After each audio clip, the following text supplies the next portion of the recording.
അങ്ങനെ 3 ദിവസം Singapore trip കഴിഞ്ഞ് ഞങ്ങൾ അടുത്തത് മലേഷ്യയിലോട്ടേക്ക് പ്രൊസീഡ് ചെയ്യാൻ പോവുക. മലേഷ്യയിലോട്ടേക്ക് ഞങ്ങളൊരു കോച്ച് ബസ്സിലാണ് ആക്ച്വലി പോയത്. ഒരു 6 മണിക്കൂറിൻ്റെ അടുത്ത് എടുത്തു മലേഷ്യ എത്താൻ. അപ്പം ഇൻ ബിറ്റ്വീൻ പോകുമ്പം നല്ല കാഴ്ചകളും കണ്ട് ഇടയ്ക്ക് ഉറങ്ങി. അങ്ങനെ മലേഷ്യയിലെത്തുന്നതിന് മുമ്പ് ലാൻഡ് ബോർഡറാണല്ലോ നമ്മൾ ക്രോസ് ചെയ്യുന്നത്. അപ്പം അവിടെ ഇമിഗ്രേഷൻ ഉണ്ടാകും.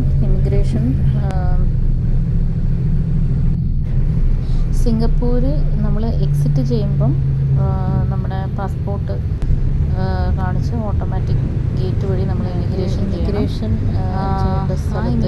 ഏരിയയാണ് ഇപ്പം ഞാൻ കാണിക്കുന്നത്. ക്യാമറാസ് അലൗഡ് അല്ല.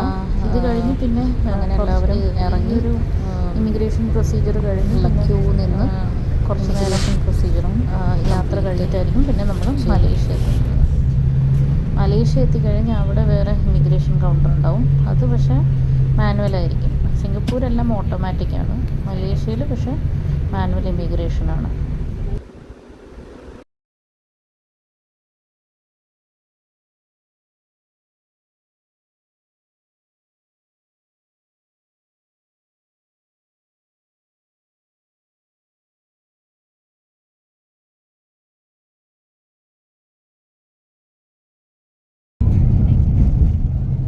ഞങ്ങൾ ഈ ബ്രിഡ്ജ് ക്രോസ് ചെയ്ത് മലേഷ്യയിലോട്ടേക്ക് കയറി. മലേഷ്യയിലോട്ടേക്ക് കയറി കഴിയുമ്പം അവിടെ വേറെ ഇമിഗ്രേഷൻ പ്രൊസീജിയർ ഉണ്ട്.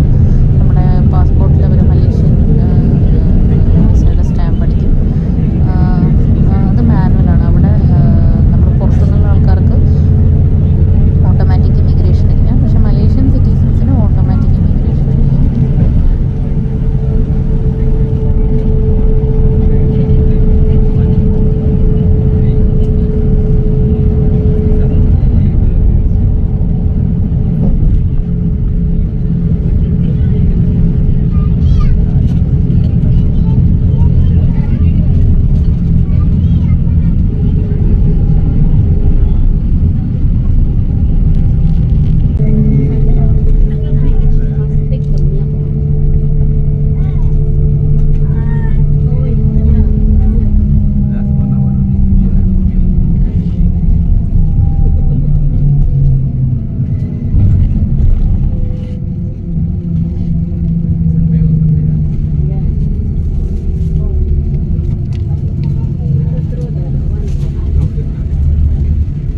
ഇത് one of the tallest building in Malaysia. ഇത് സെക്കൻഡ് ലാർജസ്റ്റ് ബിൽഡിംഗ് ആണ് വേൾഡിൽ.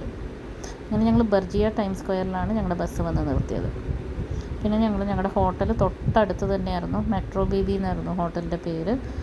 ജസ്റ്റ് നടക്കേണ്ട ദൂരമേ ഉണ്ടായിരുന്നുള്ളൂ ആ ബസ് വന്ന് നിർത്തിയ സ്ഥലത്ത്. ഹോട്ടലിലെ ഫെസിലിറ്റീസ് എല്ലാം നല്ല ഫെസിലിറ്റി ആയിരുന്നു when compared to the hotel we stayed in Singapore. കോസ്റ്റും അധികമൊന്നും ഉണ്ടായിരുന്നില്ല. Because they had all facilities. നല്ല ഹോട്ടലായിരുന്നു. ബിക്കോസ് ഈ hotel was very close to Indian restaurants. പിന്നെ there was a convenience store nearby. പിന്നെ metro station nearby. Bus stops nearby. So this was a very convenient hotel for us to stay.